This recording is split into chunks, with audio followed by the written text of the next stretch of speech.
आदरणीय रामकृपाल यादव जी भारी मतों से यहाँ से चुनाव जीत रहे हैं, इसमें कोई संदेह नहीं है। पर हाँ, इनका जीत का मार्जिन इतना बड़ा होना चाहिए कि जब 4 तारीख को ईवीएम मशीन खुले तो प्रधानमंत्री जी के कानों तक इनके जीत की देन जानी चाहिए। ये जीत का मार्जिन बात से पहले हमने से कोई नहीं जानता था भारत की अर्थव्यवस्था कौन से पायदान पर है। हमारे प्रधानमंत्री ने आज हम लोग को गर्व होता है ये कहने में कि देश की दुनिया की 5वीं सबसे बड़ी अर्थव्यवस्था भारत बना है। वो वही लोग हैं जिन्होंने 90 के दशक में लाठी में तेल पिलाकर हम लोगों के ऊपर अत्याचार करने का काम किया।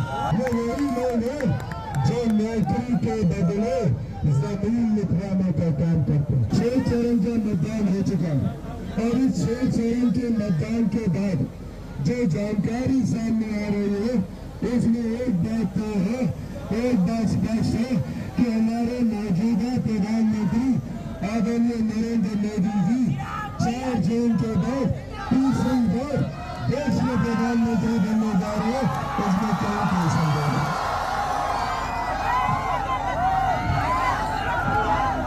पर जब हमारे प्रधानमंत्री तीसरी बार देश के प्रधानमंत्री बने तो ऐसे में हम सबकी जिम्मेदारी बनते हैं।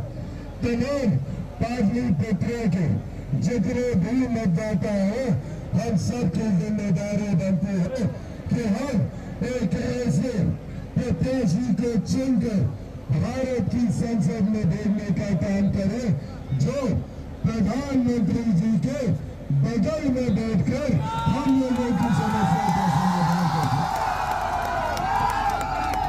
ऐसे में साथियों, ये हम लोगों के लिए सौभाग्य की बात है कि एक ऐसे अनुभवी, एक ऐसे जानकार और एक ऐसे पढ़े लिखे शख्स हम लोगों के बीच है जो न सिर्फ प्रधानमंत्री जी के करीब हैं, जो न सिर्फ मेरे मुख्यमंत्री नीतीश कुमार जी के करीब हैं, बल्कि मेरे पिता तुल्य, मेरे अभिभावक आदरणीय रामकृपाल यादव जी हैं।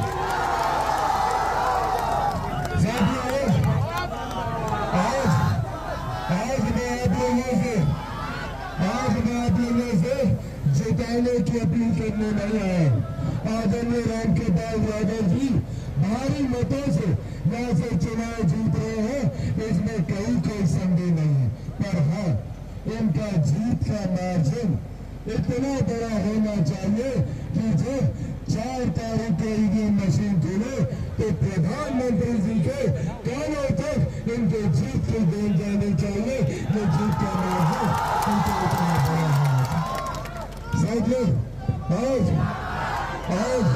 जब ये बात तय है कि हमारे प्रधानमंत्री तीसरी बार देश के प्रधानमंत्री बनने जा रहे हैं, जब ये बात तय है कि देश में एनडीए की सरकार बनने जा रही है, तो ऐसे में जरूरी है मुख्य धारा के साथ जुड़े रहना।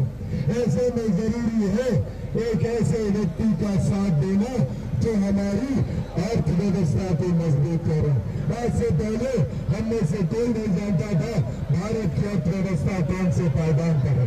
हमारे प्रधानमंत्री ने आज हम लोग को गर्व होता है ये कहने में कि देश की दुनिया की 5वीं सबसे बड़ी अर्थव्यवस्था भारत बना है, तो ये देन हमारे प्रधानमंत्री जी की है।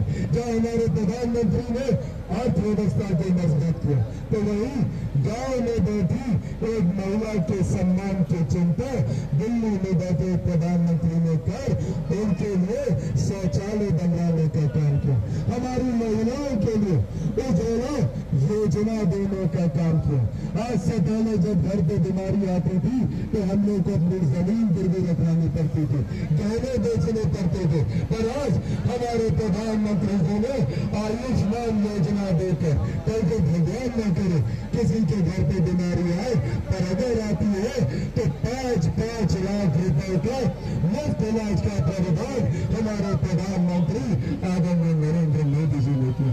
आज सबसे बड़ी गरीब कल्याण की योजना, जिसका श्रेय मैं मेरे नेता, मेरे पिता आदरणीय रामविलास पासवान जी को दे देता हूं। आज उनकी वजह से देश में 81 करोड़ लोगों को मुफ्त में अनाज दिया जा रहा है।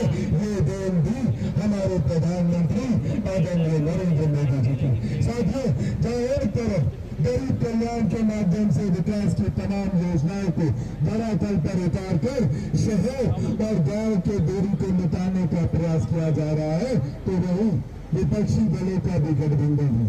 ये लोग जो लोग आप लोगों के बीच घूम रहे हैं, कौन है ये लोग? ये वही लोग हैं जिन्होंने 90 के दशक में लाठी में तेल पिलाकर हम लोगों के ऊपर अत्याचार करने का काम किया।